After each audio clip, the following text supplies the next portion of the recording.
Hola a todos, les habla Andrés Cervantes y bienvenidos sean a mi canal Arquicultura. Muchos de ustedes pidieron este video y aquí está. Hablaremos de las murallas de Constantinopla. Comenzamos la historia en el estrecho del Bósforo, más exactamente en el margen occidental del extremo sur. Cuenta la tradición que hacia el año 667 a.C. a este lugar llegaron colonos griegos, guiados por Bisas, hijo del rey de la ciudad griega de Megara. La población que fundarían en este lugar tendría por nombre Bizancio. Según una recopilación de textos bizantinos llamada La Patria de Constantinopla, Bizancio se encontraba en torno a la colina más oriental de esta zona. El acceso terrestre estaba protegido por una serie de torres de vigilancia, unidas por una muralla. Por el contrario, el acceso marítimo tenía una muralla de menor tamaño. Por esos momentos, los griegos y los persas combatían para ratificar el control de la región. Y en medio de todo, Bizancio, la ciudad que tenía las llaves de acceso al Mar Negro a través del Bósforo. Y además, podía bloquear la conexión terrestre inmediata entre Asia y Europa. En 513 a.C., Bizancio fue tomada y destruida por los persas. En 499 a.C. se desata la revuelta jónica, un episodio de la historia griega donde los persas buscaban controlar las fuentes de madera y trigo de los griegos, para debilitar su crecimiento naval. Y la posición de Bizancio les benefició considerablemente a los persas para bloquear todo contacto comercial entre Grecia y Oriente. En 479 a.C. los espartanos consiguen tomar la ciudad y la reconstruyen, manteniéndola en poder de Esparta. Aunque unos años más tarde los atenienses obligan a los espartanos a retirarse, quedando Bizancio bajo el control de Atenas. En 477 a.C. se crea la Liga de Delos, una organización política militar encabezada por Atenas, y Bizancio debía pagar tributo a esta organización. En 440 a.C. intentaron rebelarse contra Atenas, pero no sirvió de nada. En 430 a.C. comienza la Guerra del Peloponeso, enfrentando a la Liga de Delos, liderada por Atenas, y a la Liga del Peloponeso, por Esparta. Bizancio se pone a favor de los espartanos, que consiguen tomar el poder de la ciudad en el 411. Luego, los atenienses la recuperan en el 408, y después los espartanos vuelven a conquistarla en el 405, y al final vuelve a quedar en manos de Atenas en el 390, quedando la ciudad sometida por permanecer siempre junto con el bando rival. En 357 a.C., Bizancio y otras poblaciones de la región se vuelven a rebelar contra Atenas, en algo que se llamó la Guerra Social.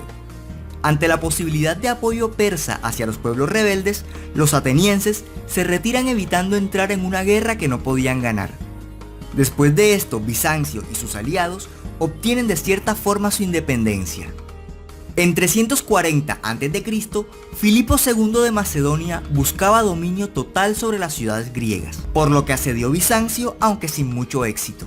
Pero en 336 a.C., Alejandro Magno consiguió lo que su padre no pudo, y anexó Bizancio a los territorios bajo el dominio de Macedonia, hasta el fin de su reinado en 323, cuando la ciudad recuperó su autonomía.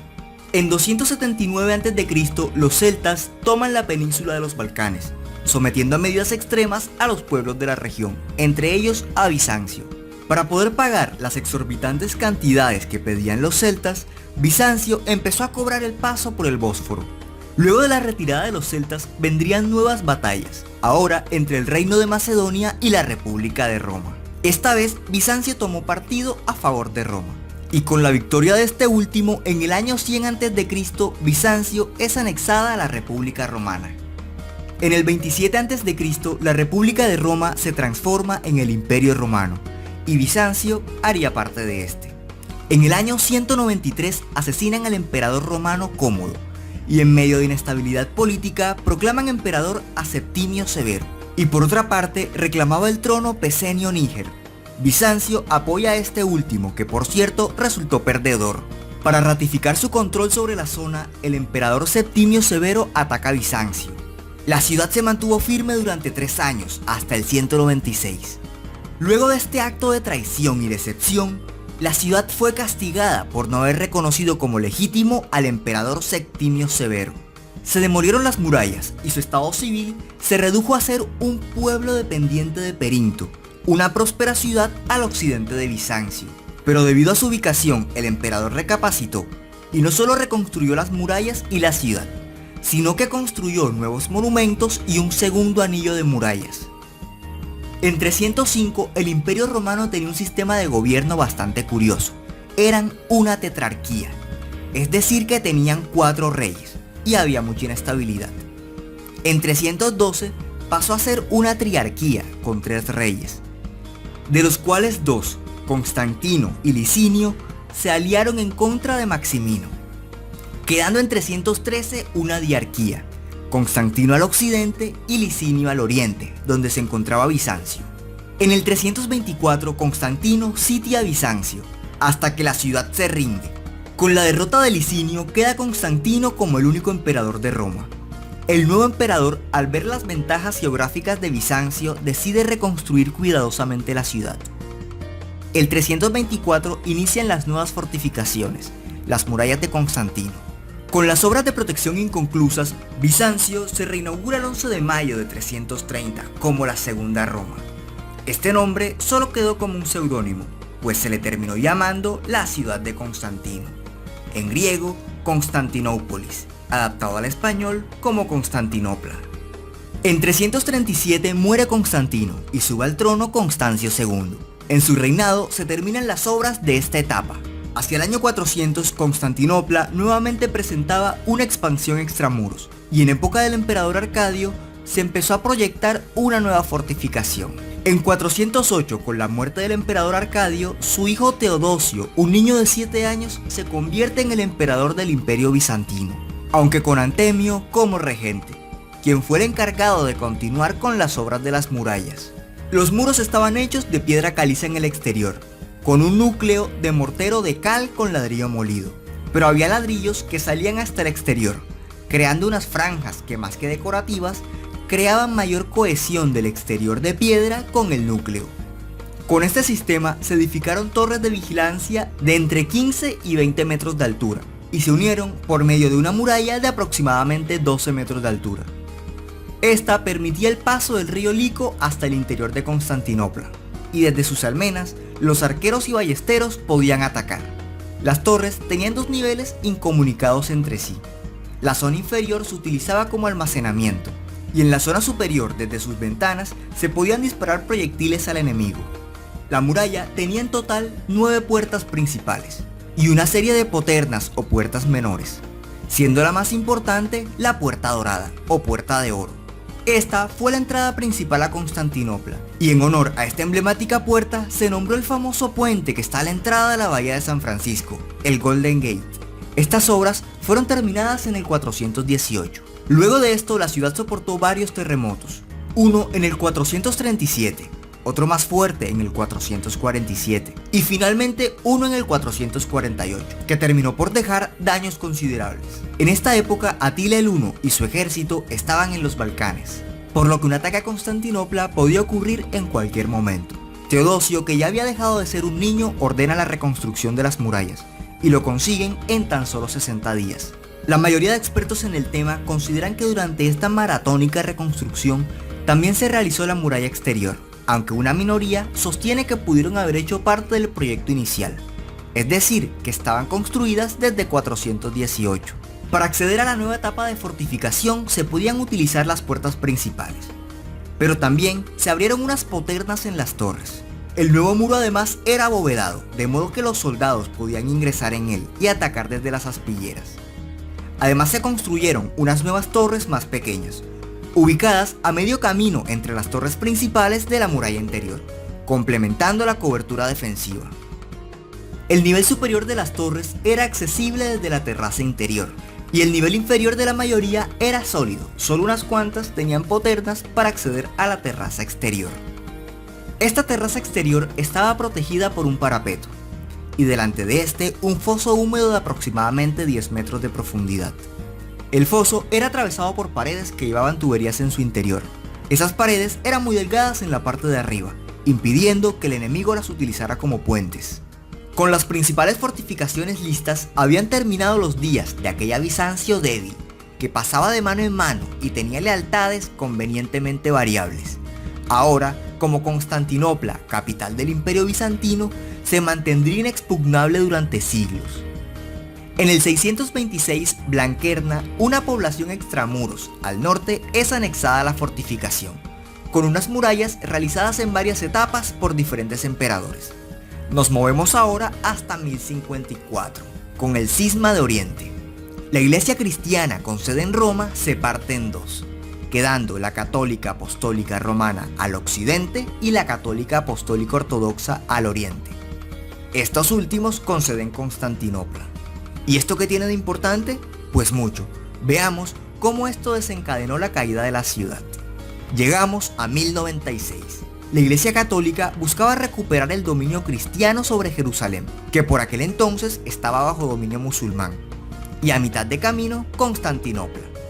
A estas batallas se le llamaron cruzadas. En 1190, antes de la Tercera Cruzada, Roma pidió apoyo a los bizantinos, pero estos se mostraron neutrales. Esa indiferencia fue la excusa de los cruzados para tomarse Constantinopla y crear en 1204 el Imperio Latino, que solo duró hasta 1261, cuando se restituye el Imperio Bizantino. En 1291 terminan las cruzadas, quedando Jerusalén bajo dominio musulmán y el Imperio Bizantino muy débil. En 1299 se conforma el Imperio Otomano.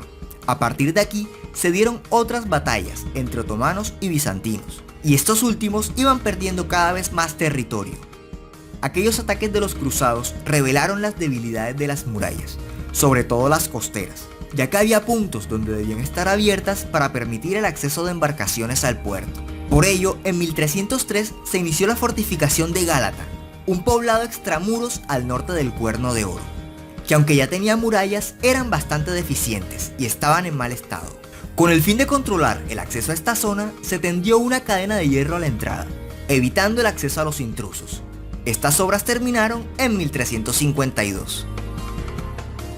El 7 de abril de 1453 inicia la última gran batalla en la capital del Imperio Bizantino. Esta vez el Imperio Otomano contaba con algo a lo que no se había enfrentado Constantinopla antes: cañones. La batalla inició con el disparo del Gran Cañón hacia la entrada del río Lico. Debido a que la muralla no fue diseñada para soportar estos impactos, en menos de una semana empezó a ceder. Aunque en las noches, los bizantinos intentaban reparar los daños con barriles de arena, pedazos de la misma muralla y empalizadas, mientras eran protegidos por arqueros y ballesteros ubicados en las almenas. También es neutralizado un ataque que buscaba el acceso marítimo por el Cuerno de Oro, aunque a través de un sistema de remolque consiguieron cruzar por tierra, burlando por el norte a las fortalezas de Gálata, entrando así al Cuerno de Oro. La ciudad permanecía bajo bombardeo diario, mientras los turcos trataban de llenar los fosos con ramas, toneles, piedras y demás, para poder enfrentar cuerpo a cuerpo a los bizantinos. Todo esto solo estaba sobrecargando a la mano de obra, que intentaba reconstruir los muros en plena batalla. Los soldados también estaban exhaustos, y dentro de la ciudad empezaron a escasear los recursos. El 29 de mayo de 1453, el sultán otomano Mehmed II lanzó un ataque total a las murallas, concentrando el asalto en el valle del Lico. El cañón abrió una brecha en la muralla, pero la ciudad aún se defendía. Con los ataques concentrados en el valle del Lico, se dejó desprotegida una poterna al noreste, permitiendo el acceso del ejército turco al espacio entre la muralla interior y la muralla exterior. En el proceso hirieron al comandante del ejército romano que había llegado a apoyar a Constantinopla. El comandante se retira y sin su líder el ejército había empezado a actuar desordenadamente. Luego muere el último emperador bizantino, Constantino XI, que comandaba el ejército desde las murallas. Finalmente la ciudad cae en manos del Imperio Otomano, borrando del mapa al Imperio Bizantino. Con la ciudad bajo su poder, el sultán otomano entra en la Catedral de Santa Sofía y ordena que se convierta en una mezquita. Además, mueve la capital del Imperio Otomano a Constantinopla.